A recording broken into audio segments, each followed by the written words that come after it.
किन्नर चुड़ैल। गोरखपुर नाम का एक गांव हुआ करता था। उस गांव में ज्यादा लोग नहीं रहते थे। उस गांव में एक गर्भवती विधवा औरत रहती थी। उस औरत का नाम कमला था। कमला अपने घर में अकेली रहती थी।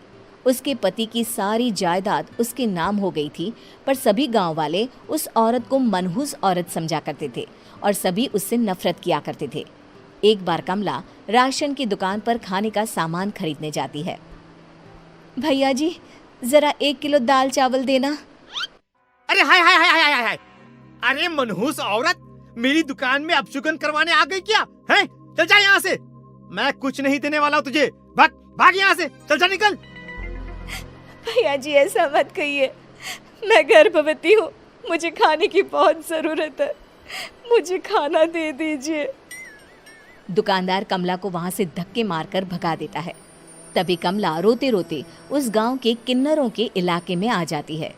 गांव वाले किन्नरों को उसी इलाके में रखा करते थे, क्योंकि वो लोग किन्नरों को पसंद नहीं करते थे और उनके इलाके में रहने से मना करते थे। तो किन्नरों ने उसी गांव में अपना एक इलाका बना लिया था। जब किन्नर लोग देखते हैं कि एक गर्भवती महिला रोते रोते उनके इलाके में आ गई है, तो सारे किन्नर कमला के पास जाकर उसका हाल पूछने लगते हैं।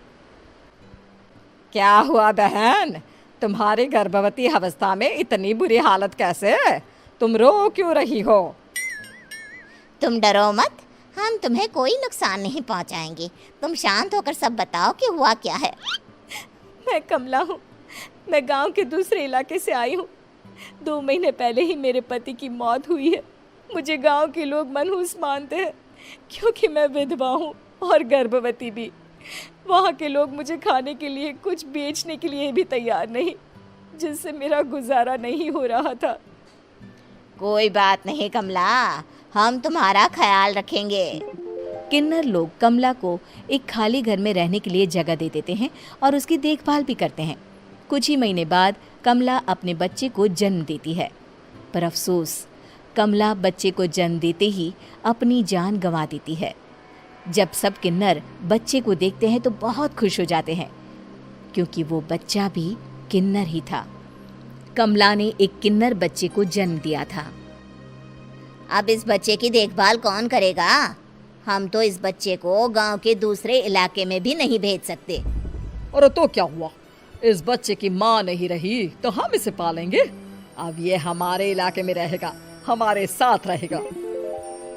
फिर वो किन्नर उस किन्नर बच्चे को गोद ले लेते हैं, उसका नामकरण कराते हैं। उस किन्नर बच्चे का नाम शक्ति रखा जाता है। देखते ही देखते शक्ति बड़ी होने लगती है। उसके रंग रूप बहुत सुंदर थे। वो बहुत सुंदर किन्नर दिखती है। एक दिन शक्ति एक किन्नर से पूछती है, माँ जी सुनिए ना, ये गांव के दूसरे इलाके में भी तो लोग रहते हैं, तो हम वहाँ क्यों नहीं जाते?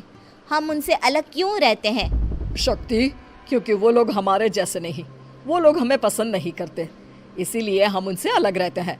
क्यों? वो हमें क्यों पसंद नहीं करते? मुझे एक बार उस इलाके में जाना है। मैं एक बार वहाँ जाकर घूम कर आऊँ। शक्ति, खबरदार, जो तू उस इलाके में कभी भी गई तो अपनी जान नहीं गंवाना चाहती तो उस इलाके में कभी कदम भी नहीं रखेगी, समझी? इतना कहकर वो किन्नर वहाँ से चली जाती है। शक्ति उस किन्नर की बात सुनकर बहुत रोती है। माँ जी, ऐसा कैसे कह सकती हैं? उन्होंने इतनी सी बात के लिए मुझे इतना डांटा। अब तो मैं उस इलाके में ज़रूर जाऊंगी। फिर एक दिन शक्ति गांव के दूसरे इलाके में चुपके से जाती है। ये लोग तो हमारे जैसे ही इंसान हैं, तो ये हमसे नफरत क्यों करते हैं? जब शक्ति उस इलाके में पहुंचती है तो गांव के सारे आदमी उसके रूप से मोहित हो जाते हैं। वो लोग ये अंदाज़ा नहीं लगा पाते कि वो किन्नर है। शक्ति की सुंदरता देखकर सारे गांव वाले उसकी तारीफ करने लगते हैं। तभी गांव का चक्कर लगाने गांव के जमींदार का बेटा हर्ष वहां पहुंचता है। हर्ष भी दिखने में बहुत सुंदर होता है। जब हर्ष ने शक्ति को देखा तो वो भी उससे मोहित हो गया, और जब शक्ति की नज़र हर्ष पर पड़ी तो वो हर्ष को देखकर मोहित हो गई। आपको पहले कभी इस गांव में देखा नहीं। इस गांव में आप नए हैं क्या? जी नहीं, वो मैं बस। तभी शक्ति बोलते बोलते रुक जाती है और मन में सोचने लगती है, अगर मैंने इनको बता दिया कि मैं दूसरे इलाके से आई हूँ तो वो समझ जाएंगे कि मैं किन्नर हूँ, इसलिए मुझे इनसे झूठ ही बोलना पड़ेगा। शक्ति हर्ष को कहती है, जी हाँ, मैं इस गांव में नई आई हूँ, यहाँ अकेली रहती हूँ। वैसे आप कौन है? आप भी इसी गांव में रहते हैं? जी हाँ, मैं इस गांव के जमींदार का बेटा हूँ। आपको किसी भी चीज की जरूरत पड़े तो आप मुझे बता देना, मुझे अच्छा लगेगा। ऐसे ही शक्ति और हर्ष एक दूसरे से रोज मिलने लगते। वो दोनों अपने प्यार का इजहार करने एक दूसरे से मिलने जाते हैं। तभी शक्ति का पीछा करते करते एक किन्नर वहां आ जाती है। शक्ति, शक्ति, मैं तुमसे बहुत प्यार करता हूँ। मैं तुमसे शादी करना चाहता हूँ। क्या तुम मुझसे शादी करोगी? हाँ हर्ष, मैं तुमसे शादी करूँगी, पर मैं तुमको अपने बारे में एक सच्चाई बताना चाहती हूँ जो मैंने तुमसे छुपा कर रखी है। तभी उनके बीच में ही वो किन्नर आ जाती है। शक्ति, तेरी हिम्मत कैसे हुई ऐसा करने की? वो किन्नर शक्ति को खींचकर गांव के जमींदार के पास ले जाती है। हर्ष भी वहां शक्ति को बचाने के लिए पहुंच जाता है। जमींदार शक्ति और हर्ष के प्यार के बारे में सुनकर गुस्से में आ जाता है और शक्ति को गांव के बाहर निकालने की सजा देता है। शक्ति ये बात सहन नहीं कर पाती और कुएं में कूदकर अपनी जान दे देती है। जमींदार हर्ष की शादी गांव की एक लड़की से करवा देता है, पर हर्ष इस शादी से खुश नहीं होता। शक्ति अपना बदला लेने के लिए मरने के बाद किन्नर चुड़ैल बन जाती है। अब मैं इन गाँव वालों को नहीं छोड़ूंगी, अब इनसे मैं अपने प्यार का बदला लूंगी। किन्नर चुड़ैल गांव वालों को परेशान करना शुरू कर देती है।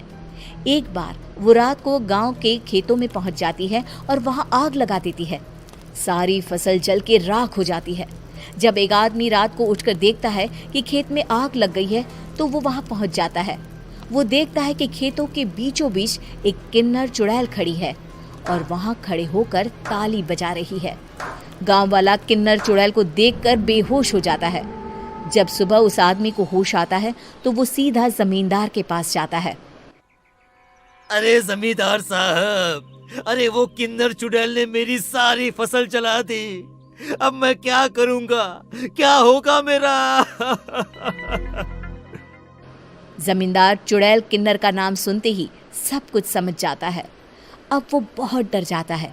उसी रात को जब जमींदार डर के मारे अपने कमरे में सो नहीं पाता, तभी वहां अचानक से किन्नर चुड़ैल आ जाती है। किन्नर चुड़ैल जोर जोर से जमींदार के आगे खड़ी होकर हंसने लगती है और ताली बजाने लगती है। जमींदार उस डरावनी किन्नर चुड़ैल को देखकर बहुत डर जाता है। तूने मेरे साथ बहुत बुरा किया, अब मैं तुझे जान से मार दूंगी। नहीं नहीं नहीं नहीं नहीं, मुझे माफ कर दो, मुझे मत मारो। मैं कभी ऐसा दोबारा नहीं करूंगा। अब तुम जो बोलोगी वही मैं करूंगा। ठीक है, मैं चाहती हूँ कि किन्नर इलाका गांव के इलाके से जुड़े और गांव का कोई भी आदमी किन्नर समाज से द्वेष ना करे, उससे नफरत ना करे, नहीं तो मैं सारे गांव को मार दूंगी। और तुम गांव में एक नया कानून बनाओ कि अगर किसी ने भी किन्नर समाज को हानि पहुंचाने की कोशिश भी करी या इनसे भेदभाव करने की भी कोशिश करी तो उनको कड़ी से कड़ी सजा मिलेगी। हाँ हाँ हाँ हाँ, मैं ऐसा ही करूंगा। तुम जो बोलोगी वो मैं करूंगा, पर मुझे जाने दो प्लीज। तब वो किन्नर चुड़ैल वहां से चली जाती है। गांव का जमींदार किन्नर चुड़ैल का कहा मानते हुए दोनों इलाकों को एक कर देता है और नया कानून भी लागू कर देता है। तब से वहां किन्नर समाज और बाकी गांव वाले शांतिपूर्वक रहने लगते हैं।